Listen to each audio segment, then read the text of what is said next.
The Adeptus Mechanicus.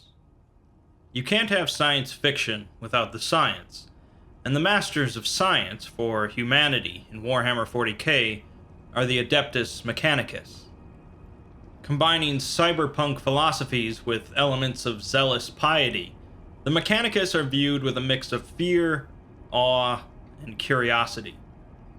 They are both separate from the rest of the Imperium of Man, as well as joined at their hip, and their fate is largely tied to that of the rest of humanity. We'll take a look at the various belief systems of the Mechanicus, their history, and of course, their technologies. The Mechanicus got its start many millennia ago, when humanity first moved beyond Terra and colonized the planet Mars. Mars was terraformed, and a colony began prospering there, developing their own culture. The colonists of Mars were primarily scientists and engineers, along with miners and manufacturers. This colony would eventually become known as the Mechanicum of Mars, and in their separation from the rest of humanity, they developed a new religion, the cult Mechanicum. A number of commandments would later be written by the cult Mechanicus to codify their tenets. The first set are known as the Mysteries. First is that life is directed motion. Second is that the spirit is the spark of life. Third is that sentience is the ability to learn the value of knowledge. And fourth is that intellect is the understanding of knowledge. Both knowing the value of knowledge and understanding that knowledge is key to the cult Mechanicum. Fifth is that sentience is the basest form of intellect, meaning that just being sentient is not enough, as you have to continue up the ladder of gaining and understanding knowledge. This leads to the sixth commandment, that understanding is the true path to comprehension, and the seventh, comprehension is the key to all things. Comprehension for the Mechanicum is notably different than just understanding, a sort of transcendent state of intellect that every cult member strives towards. Finally, the eighth mystery is that the Omnissiah knows all, comprehends all. The Omnissiah is the god figure of the Mechanicum, the embodiment of all knowledge. The second set are the warnings of the Mechanicum, beginning with, the alien mechanism is a perversion of the true path, which is par for the course for humanity. Next, the soul is the conscience of sentience, and a soul can be bestowed only by the Omnissiah. The soulless sentience is the enemy of all, which refers to artificial intelligence, or as they usually call it, abominable intelligence. The knowledge of the ancients stands beyond question, and the machine guards the knowledge of the ancients. Flesh is fallible, but ritual honors the machine's spirit.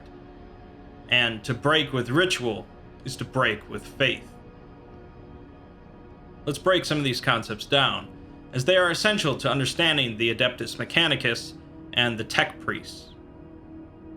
The cult Mechanicus believes in the divinity of knowledge, that the pursuit and understanding of knowledge is the highest and holiest path that a sapient individual can work towards.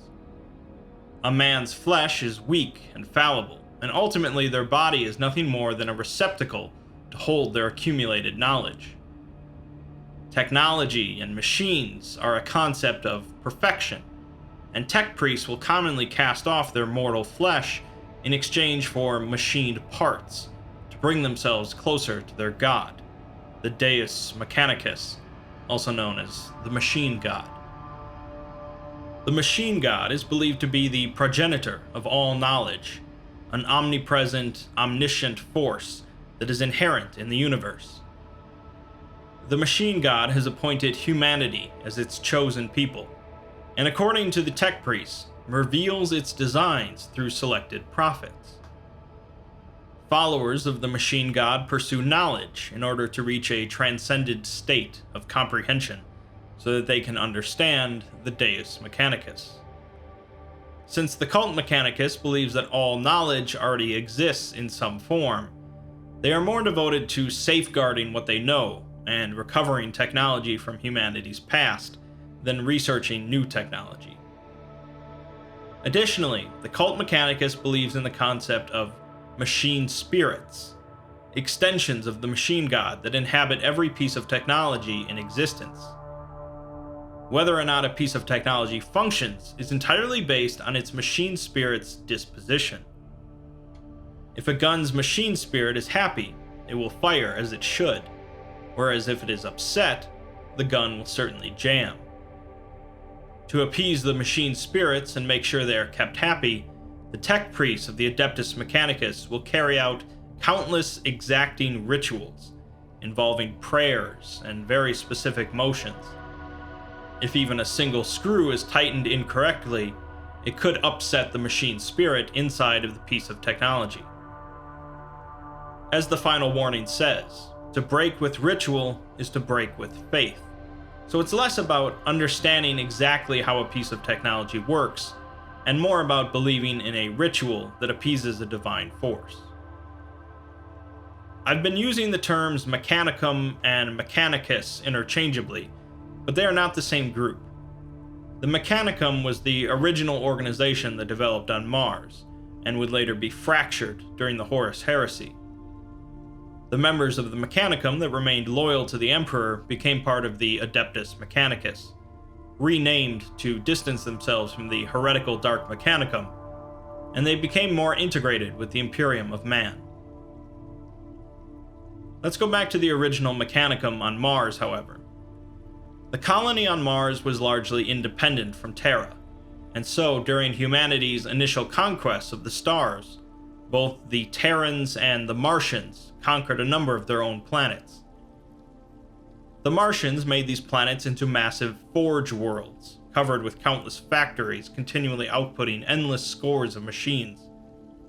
This was an era where humanity's technological knowledge peaked, and the entire scope of that knowledge was contained in tremendous databases, known as Standard Template Constructs, or STCs. Colonists would be sent down to a planet along with an STC, which would provide all of the information and plans to create shelters, power generators, transports, and anything else they might need. The Age of Strife eventually came, however, and humanity turned on itself, including the Empire on Mars. Mars was the site of a great power struggle involving terrifying weaponry that scorched away the terraformed surface of the planet. Most humans on Mars fled underground to avoid the deadly radiation from the sun. A single faction, however, managed to dominate the other Martians, the Mechanicum. The Mechanicum began constructing new cities, known as forges, each ruled by a tech priest. All of the Mechanicum answered to the highest ranking tech priest, the Fabricator General. The Mechanicum of Mars began to dispatch fleets out into the universe once again to claim planets in the name of the machine god, and the Forge worlds became not just sites of endless production, but also essentially massive shrines. The Mechanicum also battled with the techno-barbarians present on Terra, whom they viewed as savages who used technology that they did not properly venerate. This hostility lasted until the God Emperor unified Terra and traveled to Mars to negotiate a treaty. The Emperor arrived on Mars in a golden ship, and managed to fully repair a machine with a single touch, leading many members of the Mechanicum to declare him as the Omnissiah, the physical representation of the machine god. This, of course, made the treaty process a lot easier, and so the Treaty of Mars was signed, in which the Mechanicum would agree to provide countless weapons, ships, vehicles, and other equipment for the Emperor's Great Crusade, and in return the Emperor would permit them to retain their religious autonomy, as well as retaining control of any Forge worlds. With the treaty signed, the Great Crusade of the Imperium could begin, but it would also be the start of a schism in the Mechanicum. Not all of the Mechanicum believed the Emperor to be the Omnissiah, instead seeing him as a sort of false prophet, who would eventually strip away the Mechanicum's autonomy. Some also resented the fact that the Emperor had turned the Mechanicum into one giant engine of war, and that he had forbidden the Mechanicum from researching certain technologies, such as AI. Sometime later, when the Horus heresy broke out, Horus sent a Mechanicum representative named Regulus back to Mars to convince the Fabricator General to join him against the Emperor. Horus promised the Mechanicum that they would retain their autonomy in his empire, and that they could research whatever technology they wished. The Fabricator General at the time had already resented the Emperor, and so he led what would become known as the Dark Mechanicum in a civil war against their loyalist brethren. The battle became known as the Schism of Mars, as the traitors fought against the loyalists, and millions died both on the surface of Mars as well as in the space around it. Ultimately, the Dark Mechanicum emerged victorious, and the Loyalist Mechanicum survivors fled Mars, although Imperial forces managed to blockade the planet until after the Battle of Terra, where Horus was slain. In the aftermath, the Dark Mechanicum fully joined the forces of Chaos alongside the Chaos Space Marines, and the remaining members of the Loyal Mechanicum were remade into the Adeptus Mechanicus, a key component of the newly reforged Imperium of Man. The Fabricator General is now given a position as a High Lord of Terra, the chief governing body of the Imperium. The Mechanicus continue to dive deeper into their beliefs, becoming less and less capable of creating new technology, and instead focusing on venerating and worshipping the technology they currently possess. Despite this, though, they do relentlessly continue their search for STCs, the holy grails of knowledge. So far, no intact STC has ever been found, and the Mechanicus gets by with only ancient printouts. So, the tech priests of the Adeptus Mechanicus in the 41st millennium are a bit more priest, perhaps, than engineers, but they still are responsible for some incredible pieces of technology. Everything from lasguns, to bolters, to rhinos, to cruisers and battleships are built and maintained by the Mechanicus for use by the Imperium of Man, and additionally reserve some technology for their own armies, notably Titans.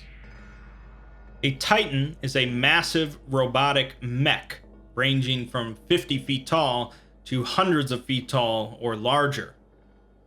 Titans are an incredibly fearsome sight on a battlefield, and are easily capable of leveling entire cities or carving trenches out of a planet.